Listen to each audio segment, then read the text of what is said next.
ಇನ್ನು ಸುಮಲತಾ ಅವಶ್ಯಕತೆ ನಮಗಿಲ್ಲ ಅಂತ ಡಿ.ಕೆ. ಶಿವಕುಮಾರ್ ಹೇಳಿದ್ರಲ್ಲ, ಅದಕ್ಕೆ ಇವತ್ತು ಸುಮಲತಾ ಅವರು ಟಾಂಗ್ ಕೊಟ್ಟರು. ಈಗಲೂ ಇಲ್ಲ ಮುಂದೆನೂ ಇಲ್ಲ ಅಂತ ಹೇಳಿದ್ರು ಅವರ ಅವಶ್ಯಕತೆ. ನಾನು ಯಾಕೆ ಹೋಗ್ಲಿ, ಆ ನಾಯಕನ ಹೆಸರು ಹೇಳೋಕ್ಕೂ ಕೂಡ ನಾನು ಇಷ್ಟಪಡೋದಿಲ್ಲ, ನನಗೆ ಗೌರವ ಇಲ್ಲದ ಕಡೆ ನಾನು ಹೋಗಲ್ಲ ಅಂತ ಸುಮಲತಾ ಅವರು ಹೇಳಿದ್ದಾರೆ. ನಾನು ಯಾರ ಹತ್ರನೂ ಸುಮಲತಾ ಸುದ್ದಿ ಹೋಗ್ಲಿಲ್ಲ. ಸುಮಲತಾ ಸುದ್ದಿ ಅವಶ್ಯಕತೆ ಇಲ್ಲ. ಕುಮಾರಸ್ವಾಮಿ ಅವರು ವಿಷ ಹಾಕಿದ್ರು ಅಂತ ಹೇಳೋದಕ್ಕೆ ಯಾವ ವಿಷ ಅಂತ ನಾನು ಕುಮಾರಸ್ವಾಮಿಗೆ ಮಾತಾಡಿದ್ದೀನಿ. ಪಾಪ ಕುಂಬಳಕಾಯಿ ಕಳ್ಳ ಹೆಗಲು ಮುಟ್ಟು ನೋಡ್ಕೊಂಡಂಗೆ ಅವ್ರು ಯಾಕೆ ಮಾತಾಡಕ್ಕೆ ಹೋಗಿ. ಅಂಬರೀಷ್ಗೆ ಕಾಂಗ್ರೆಸ್ ಪಾರ್ಟಿ ಏನ್ ಮಾಡಿದೆ ಅಂತ ದೇಶಕ್ಕೆ ಗೊತ್ತಿದೆ. ಅಂಬರೀಷ್ ಕೊನೆ ಉಸಿರು ಏನ್ ಹೇಳಿದ್ರು ಅಂತ ಗೊತ್ತಿದೆ. ನಾವು ಯಾಕೆ ಇವೆಲ್ಲ ಮಾತಾಡಕ್ಕೆ ಹೋಗ್ತಾರೆ? ಅವ್ರಿಗೆ ಯಾಕೆ ಪಾಪ ಅವರು ತಲೆ ಕೆಡಿಸ್ಕೊಳ್ತಾ ಇರೋದು ನಂಗೆ ಅರ್ಥ ಆಗುತ್ತೆ. ನಾವು ಸುಮಲತಾ ಇವತ್ತು ಹೋಗಲ್ಲ, ನಾಳೆನೂ ಹೋಗಲ್ಲ, ನಮ್ಗೆ ಅವಶ್ಯಕತೆನೂ ಇಲ್ಲ. ಅವ್ರವ್ರ ಪಾರ್ಟಿ ಸಿದ್ಧಾಂತ ಏನ್ ಬೇಕಾದ್ರೂ ಮಾಡ್ಬೋದು. ಅವ್ರ ಪಾರ್ಟಿ ಸಿದ್ಧಾಂತದಿಂದ ಈಚೆ ಬಂದಾಗ ಮಿಕ್ಕಿದ ವಿಚಾರ ಮಾತಾಡೋಣ.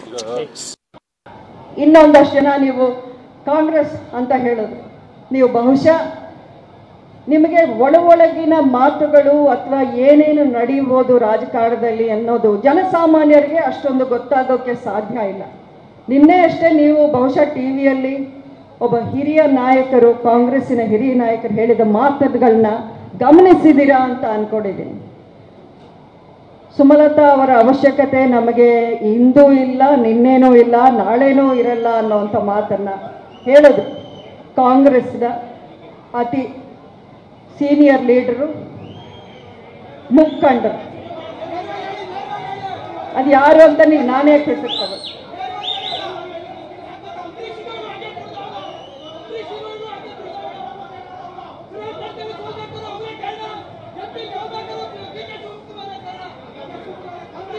ಆಯ್ತು, ನಿಮ್ಮ ನೋವು ನನಗೆ ಅರ್ಥ ಆಗುತ್ತೆ.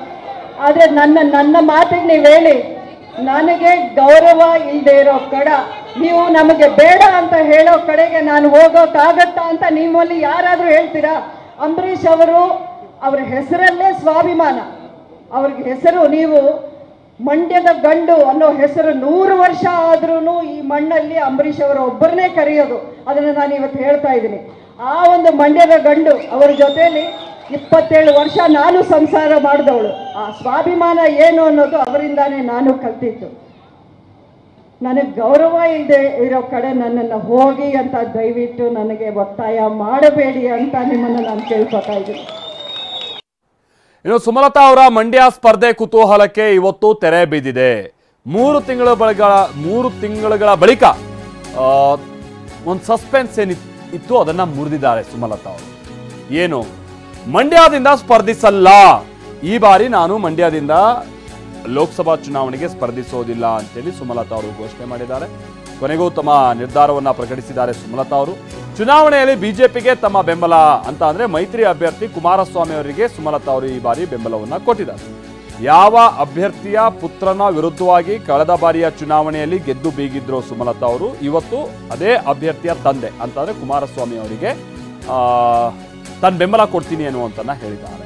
ಕಳೆದ ಬಾರಿ ಎಚ್.ಡಿ.ಕೆ ಹಾಗೆ ಸುಮಲತಾ ಅವರ ನಡುವೆ ಬಹಳ ಜಿದ್ದಾಜಿದ್ದಿತ್ತು. ಈ ಬಾರಿ ಕುಮಾರಸ್ವಾಮಿ ಅವರಿಗೆ ಸುಮಲತಾ ಅವರು ಬೆಂಬಲ ಕೊಡಬೇಕಾದಂತ ಅನಿವಾರ್ಯ ಸನ್ನಿವೇಶ ಅವರ ವಿಚಾರವಾಗಿ ಸೃಷ್ಟಿಯಾಗಿತ್ತು ಅನ್ನುವಂಥದ್ದು ಬಹಳ ಸ್ಪಷ್ಟ. ಯಾಕಂತ ಅಂದ್ರೆ ಬಿಜೆಪಿ ಟಿಕೆಟ್ ಕೊಡುವಂತಹ ನಿಟ್ಟಿನಲ್ಲಿ ಮನಸ್ಸಿರಲಿಲ್ಲ, ಜೊತೆಗೆ ಮೈತ್ರಿ ಧರ್ಮ ಪಾಲನೆ ಮಾಡಬೇಕಾದಂತ ಅನಿವಾರ್ಯತೆ ಇತ್ತು. ಬೆಂಬಲಿಗರ ಸಭೆ ಇವತ್ತು ಸುಮಲತಾ ಅವರು ಕರೆದಿದ್ರು, ಅದರಲ್ಲಿ ಅಧಿಕೃತವಾಗಿ ಘೋಷಣೆ ಮಾಡಿದ್ದಾರೆ. ಚುನಾವಣಾ ಕಣದಿಂದ ಹೀಗೆ ಹಿಂದೆ ಸರಿದು ಮೈತ್ರಿ ಅಭ್ಯರ್ಥಿಗೆ ಬೆಂಬಲವನ್ನ ಕೊಟ್ಟಿದ್ದಾರೆ ಸುಮಲತಾ ಅವರು. ಎಲ್ಲರೂ ನೀವು ನೋಡಿದಾಗೆ MP ಸೀಟೋ MLA ಸೀಟೋ ಸಿಕ್ಕಿಲ್ಲ ಅಂದಮೇಲೆ ಕೋಪ ಮಾಡಿಕೊಂಡು ಪಾರ್ಟಿ ಬಿಟ್ಟೋಗ್ತಾರೆ. ಆದರೆ ಸುಮಲತಾ ಅಂಬರೀಷ್ MP ಟಿಕೆಟ್ನ ಬಿಟ್ಟು ಕೊಟ್ಟು ನಾನು ಬಿಜೆಪಿ ಪಕ್ಷವನ್ನ ಸೇರುವಂತ ನಿರ್ಧಾರವನ್ನ ಮಾಡಿದ್ದೀನಿ.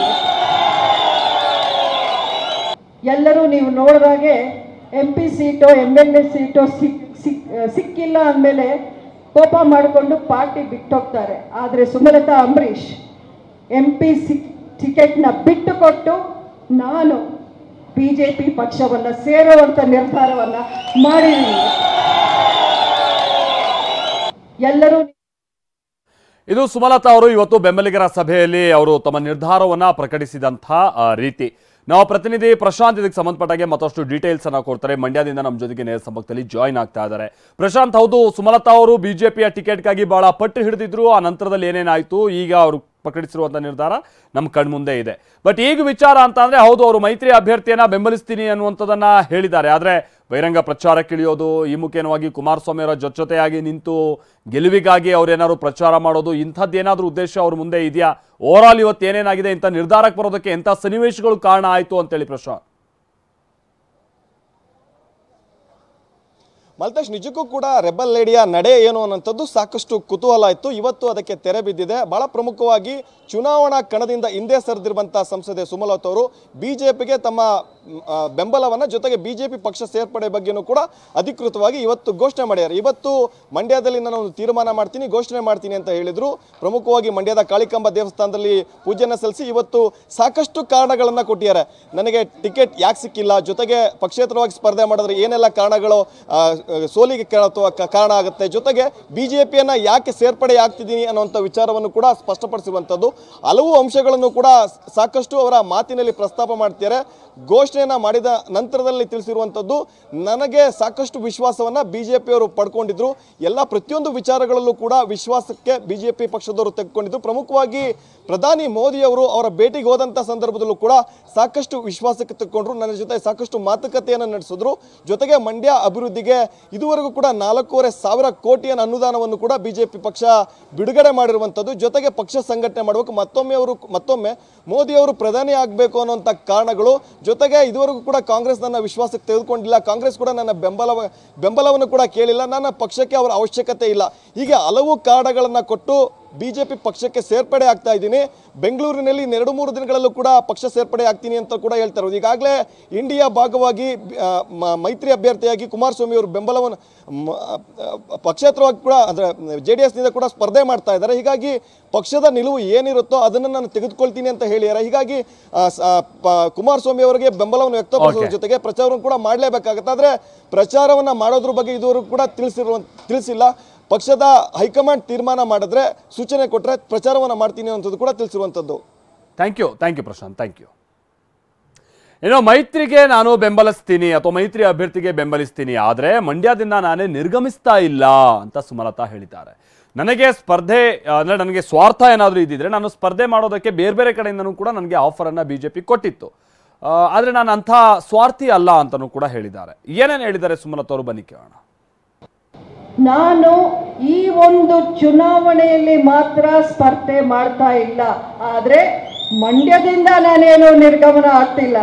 ಆ ಸಂದೇಶವನ್ನು ನೀವು ಎಲ್ಲಿ ಬೇಕಾದರೂ ಹೋಗಿ ಹೇಳಿ, ಮಂಡ್ಯವನ್ನ ನಾನು ಬಿಟ್ಟು ಹೋಗೋ ಪ್ರಶ್ನೆನೇ ಇಲ್ಲ. ಮುಂದಿನ ದಿನಗಳಲ್ಲಿ ನೀವು ನೋಡ್ತೀರಾ, ಒಂದು ಪಕ್ಷದ ಶಕ್ತಿ ನನ್ನಲ್ಲಿದ್ದಾಗ ಇನ್ನು ನಾನು ಯಾವ ರೀತಿ ಕೆಲಸ ಮಾಡ್ತೀನಿ, ಯಾವ ರೀತಿ ಎಲ್ಲರ ನೆರವಾಗೋಕೆ ಪ್ರಯತ್ನ ಪಡ್ತೀನಿ ಅನ್ನೋಂಥ ವಿಷಯವನ್ನು ನೀವೇ ನೋಡ್ತೀರಾ. ನಾನು ತುಂಬ ಯೋಚನೆ ಮಾಡಿದ್ದೀನಿ. ಎಲ್ಲ ನನ್ನ ಆಪ್ತರ ಜೊತೆಯಲ್ಲಿ, ವರಿಷ್ಠರ ಜೊತೆಯಲ್ಲಿ ನಾನು ಸಮಾಲೋಚನೆ ಮಾಡಿದ್ದೀನಿ. ಸುದೀರ್ಘವಾದ ಚರ್ಚೆಗಳನ್ನು ನಾನು ಮಾಡಿದ್ದೀನಿ. ಎಲ್ಲ ಕಡೆನೂ, ಅದು ಡೆಲ್ಲಿ ಇರ್ಬೋದು, ಬೆಂಗಳೂರು ಇರ್ಬೋದು, ನಮ್ಮ ಮನೇಲಿರ್ಬೋದು, ಹೊರಗಡೆ ಇರ್ಬೋದು, ಎಲ್ಲ ಕಡೆನೂ ಎಲ್ಲ ವಿಷಯಗಳನ್ನು ಅಲೆದು ತೂಗಿ ನಾನು ಒಂದು ನಿರ್ಧಾರ, ಇದೇನು ಹುಡುಗಾಟ ಅಲ್ಲ. MP ಚುನಾವಣೆ ಅನ್ನೋದು ಹುಡುಗಾಟ ಅಲ್ಲ. ನಾನು ಆಗಲೇ ಹೇಳ್ತಾ ಇದ್ದೀನಿ, ಬದಲಾದ ಪರಿಸ್ಥಿತಿ, ಬದಲಾದ ಸನ್ನಿವೇಶ, ನಾವೂ ಪರಿಸ್ಥಿತಿನ ಅರ್ಥ ಮಾಡ್ಕೊಳ್ಬೇಕಾಗಿರೋ ಒಂದು ಸಮಯ ಇದು. ಇಂಡಿಪೆಂಡೆಂಟ್ ಆದರೆ ಹಠಕ್ಕೆ ಬಿದ್ದು ನಾನೇನೋ ದ್ವೇಷ ಸಾಧಿಸಬೇಕು, ಏನೋ ಒಂದು ನಾನೇ ಪ್ರೂವ್ ಮಾಡ್ಕೋಬೇಕು ಅನ್ನೋದಾದರೆ ನಾನು ಇಂಡಿಪೆಂಡೆಂಟ್ ಆಗಿ ನಿಲ್ಲಬೇಕು. ಆದರೆ ಅದರಿಂದ ಪ್ರಯೋಜನ ಯಾರಿಗೆ, ನಷ್ಟ ಯಾರಿಗೆ, ಏನು ಸಾಧಿಸ್ಬೋದು ಅನ್ನೋದನ್ನು ಒಮ್ಮೆ ಯೋಚನೆ ಮಾಡಬೇಕು. ನಾವು ಪ್ರಬುದ್ಧತೆಯಿಂದ ನಮ್ಮ ಹೆಜ್ಜೆ ಏನೇ ಇದ್ರೂ ಈ ಟೈಮಲ್ಲಿ ಹಾಕಬೇಕು. ನಾನು ನನ್ನ ಭವಿಷ್ಯದ ಬಗ್ಗೆ ನನಗೆ ಚಿಂತೆ ಇಲ್ಲ. ನನ್ನ ಸ್ವಾರ್ಥ ನಾನು ನೋಡ್ಕೊಳ್ಳೋದಾದರೆ ಎಷ್ಟೋ ಕ್ಷೇತ್ರದ ನನಗೆ ಅವಕಾಶಗಳು ಸಿಗ್ತಾ ಇತ್ತು. ಈ ಎಲ್ಲಾದರೂ ನನಗೇನು, ನಾನು MP ಆಗ್ತೀನಿ ಮತ್ತೆ ಸುಲಭವಾಗಿ ಗೆಲ್ಲುವಂಥ BJP ಪ್ರಬಲ ಇರುವಂಥ ಎಲ್ಲ ಕ್ಷೇತ್ರಗಳು ಎಷ್ಟೊಂದು ನನಗೆ ಅವಕಾಶ ಇತ್ತು. ಸೋತಂಥ ಕ್ಷೇತ್ರವನ್ನೇ ಬಿಟ್ಟುಕೊಡೋ ಸಾಹಸ ಇವತ್ತಿನ ಕಾಲದಲ್ಲಿ ಯಾರೂ ಮಾಡಲ್ಲ.